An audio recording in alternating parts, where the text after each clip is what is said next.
Ako si Princess Castro at narito ang mga napapanahong balita. Balitang astronomy, kinilala ang American astronaut at retiradong opisyal ng US Navy na si Sunita Williams matapos makapagtala ng world record na pinakamahabang oras na nakapaglakad sa outer space. Umabot ng 62 oras at 6 na minuto ang kanyang naging paglalakad sa kalawakan o katumbas ng halos 3 araw nitong ika-30 ng Enero.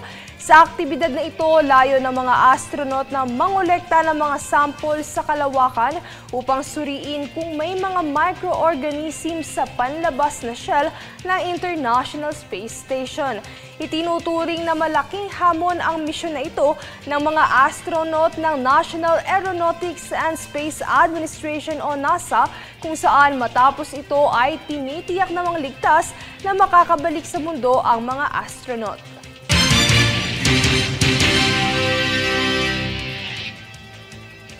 Samantala, tila mas dumami ngayon ang bilang ng cybercrimes dahil triple umano ang idinagdag nito noong nakaraang taon kumpara noong 2023. Makibalita kay Danisa Lopez. Naitala ng Cybercrime Investigation and Coordinating Center o CICC ang pagtaas sa bilang ng mga cybercrime para sa taong 2024. Base sa datos, nasa mahigit 10,000 cybercrime complaints ang natanggap ng ahensya noong 2024 kumpara sa higit 3,000 na reklamo na natanggap nito noong 2023. Ayon kay CICC Executive Director Undersecretary Alexander Ramos, hindi pa ganoon kaalam ang publiko noong mga nakaraang taon ukol sa mga scam na nagaganap online, kung saan hindi rin maalam ang ilan sa pagsasampa ng kaso hinggil dito. Umabot naman sa higit 100 milyong piso ang kabuang nawalang pera mula sa mga biktima ng cybercrime. Ipinapaalala naman ng CICC sa mga biktima ng scam na bukas ang toll-free hotline ng pamahalaan para sa anumang reklamo o sumbong. Tumawag lamang sa numero 1326 ng Interagency Response Center.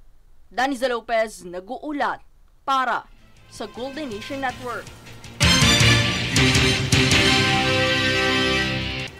Nagsagawa ng tree planting activity ang Bureau of Correction o Bucor sa Prison and Penal Farm sa Palawan gamit ang 80 buto ng niyog upang paigtingin ang pangkapaligirang programa ng pamahalaan. Ang nasabing programa ay naglalayong suportahan ang mga persons deprived of liberty o PDL sa kanilang pagbabagong buhay bago ang integrasyon sa lipunan. Ayon sa ahensya, ang pagtatama ng mga puno ng niyog ay isang pamamaraan upang mapaigting ang industriya nito sa bansa.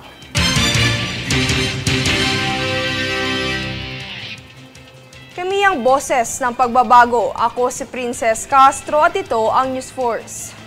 Sa ulo ng mga balita, DOH nagbabala ukol sa kumakalat na peking nutritional milk na umano'y gamot sa insomnia. Mga doktor na nadawit sa kaso ng Dengvaxia umaasang makamit ang hustisya. Pilipinas nananatiling ikalawang pinakamabilis na bansa na umuunlad sa ASEAN. DA inaksyonan ang posibleng pagbaba sa supply ng itlog, bunsod ng banta ng bird flu. PAGCOR, itinanggi ang umano'y pagbubukas muli ng mga pogo sa bansa.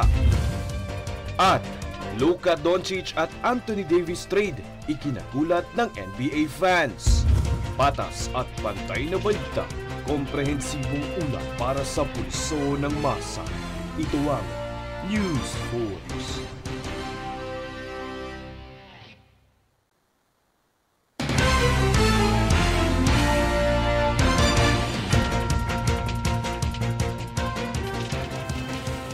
Ako si Princess Castro at narito ang mga napapanahong balita.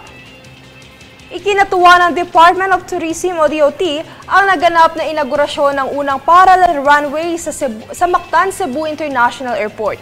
Dahil sa bagong runway na ito, inaasahang lalakas ang turismo at paliparan sa rehiyon na Central Visayas. Palalakasin din ito ang Cebu bilang isang top tourist destination at mapapadali ang access para sa mga international at domestic na nais bumisita.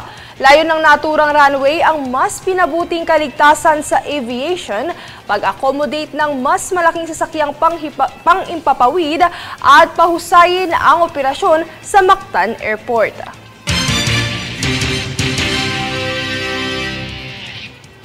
Nakatakdang bigyang parangal ang isang pulis na nasawi matapos ang engkwentro ng eroplano at helicopter sa Amerika. Para sa detalye narito si Francis Riudique. Bibigyan ng karampatang pagkilala ang pulis na nasawi sa isang trahedya ng American Airlines.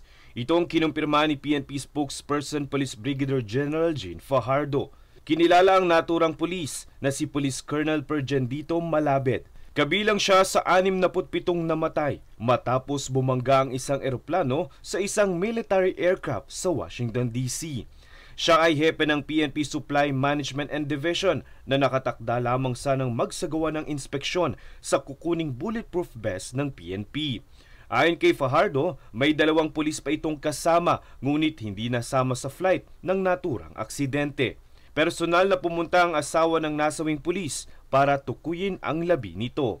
Sa kasalukuyan ay nakikipag-ugnayan na ang pamilya ng pulis, katuwang ang pamahalaan ng Pilipinas para maiuwi ang kanyang labi sa bansa. Samantala, nagpaabot naman ng pakikiramay ang Amerika. Ayon sa post ni Ambassador Mary Kay Carlson, kinikilala niya ang serbisyo at commitment ni Malabet para sa pagsusulong ng kapayapaan at seguridad. Francis Riudique, nag-uulat para sa Golden Nation Network.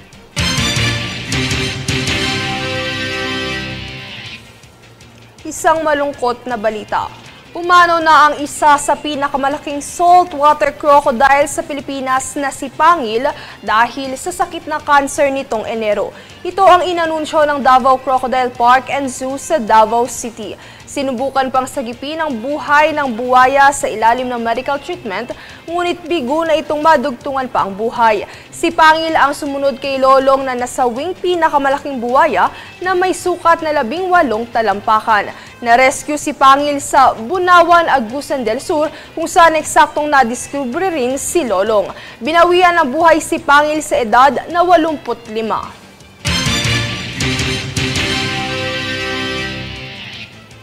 Kami ang boses ng pagbabago. Ako si Princess Castro at ito ang News Force.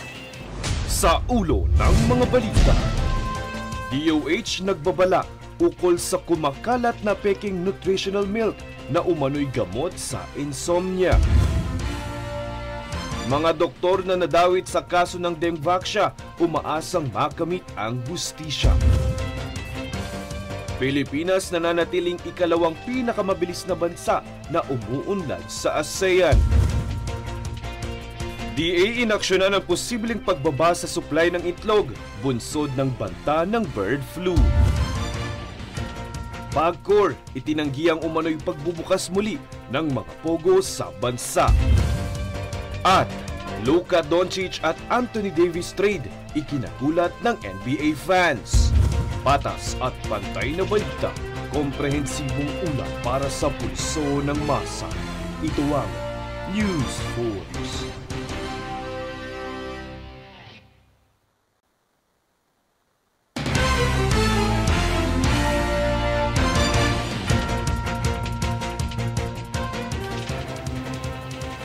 Ako si Princess Castro at narito ang mga napapanahong balita. Nasa 70 benepisyaryo ng Pantawid Pamilyang Pilipino Program o 4Ps ang agad na nakakuha ng trabaho mula sa job fair na trabaho sa Bagong Pilipinas. Ito'y naganap bago matapos ang buwan ng Enero nitong taon, kung saan handog din dito ng pamahalaan ang libreng aplikasyon para sa mga sertipiko at iba pang serbisyo mula sa gobyerno. Pagtitiyak ng DSWD, katuwang na mga benepisyaryo sa programa ng kagawaran ang gobyerno upang umangat mula sa kahirapan.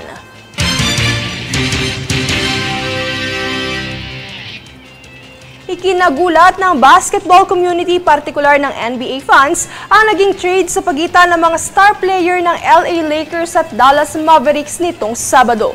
Narito ang ulat. Nagulantang ang sports world, partikular ang basketball community matapos ang nangyaring 3-team trade sa pagitan ng Los Angeles Lakers at Dallas Mavericks nitong Sabado.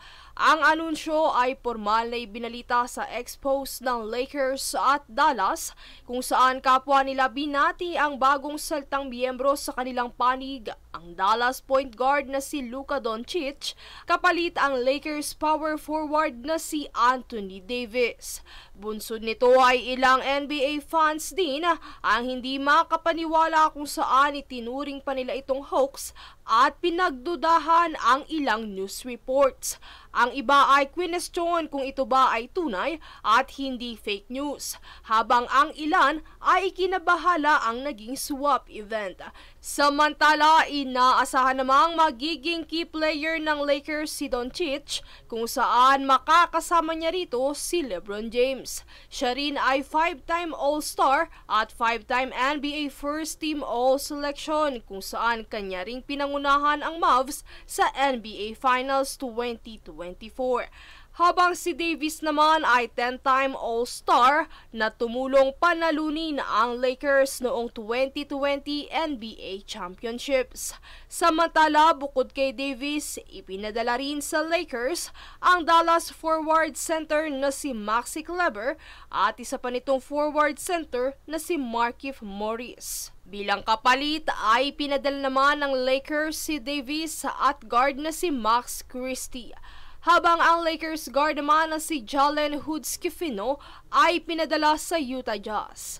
Ang naturang hakbang ay layong palakasin ang koponan ayon sa isang pahayag ni Dallas General Manager Nico Harrison. Habang inaasahan naman na ito ay magbibigay ng bagong direksyon para sa Lakers. Dahil sa hakbang na ito rin ay nakikita ng ilang sports analyst na maaapektuhan ang Western Conference, partikular ang Golden State Warriors at Sacramento Kings. Princess Castro nag-uulat para sa Golden Nation Network.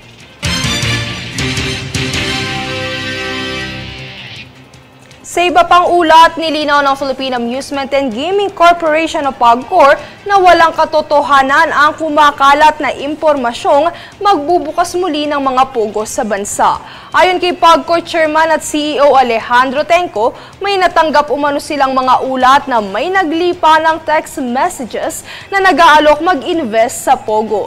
Nakasado umano sa mensahe na ang operasyon ng naturang pogo ay sa ilalim ng PAGCOR. Pagigiit ni Tenco, nananatiling bawal ang pogo sa bansa at walang plano ang pamahalaan na ibalik ito.